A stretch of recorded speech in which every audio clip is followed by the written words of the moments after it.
cannabis, as you may see, is just another crop, and your transition from other agro products into cannabis must be a natural one from a GACP standpoint. But could you provide the viewers here an overview of what GACP entails in the context of the cannabis industry? What are the key principles and objectives of GACP compliance for cultivation and, say, processing of cannabis? Off to you, Fanis. Yes, of course, Yogesh. Thanks for the question. Actually, let me start by saying that good agriculture and collecting practices refers to a set of guidelines and recommendations that are designed actually to ensure the production of safe and high quality agricultural products. Like you said, not just cannabis, but in general for crops.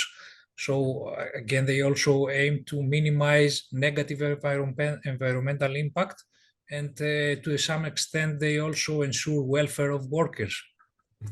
So the idea of implementing these practices is to provide agricultural products that meet specific criteria regarding safety and quality, and of course taking into consideration, like we said, the sustainability of the farming system and the environment.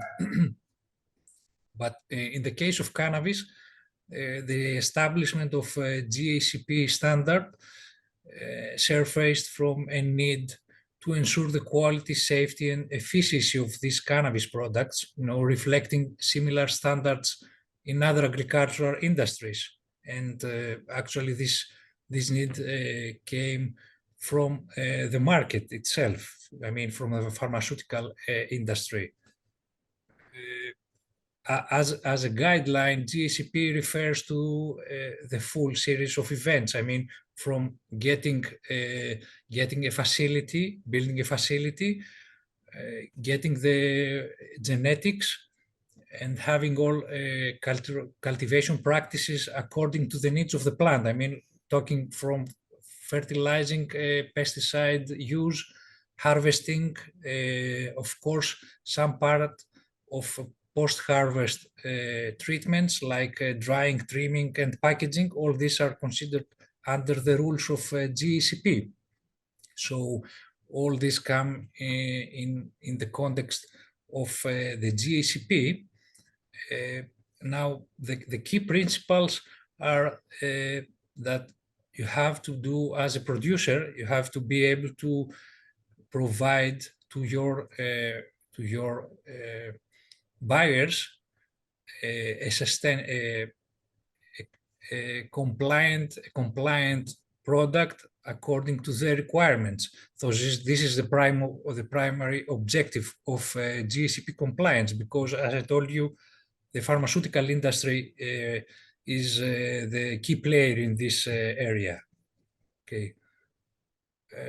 Of course, something that I also have to mention here about the basics of GACP, because we are hearing GACP standards. Actually, the basis of all these standards that are available in different countries and from different organizations are based on the WHO guideline, which was issued in 2003, and of course, in the European Medicine Agency respective document, again, a guideline that was created 3 years after that. So we're talking about obsolete and very generic guides. However, they set the rules about creating a GACP standard or acting in the context of a GACP standard. They set the rules. Thanks for the great overview here, Fanis. And you mentioned safety, efficacy, and efficiency.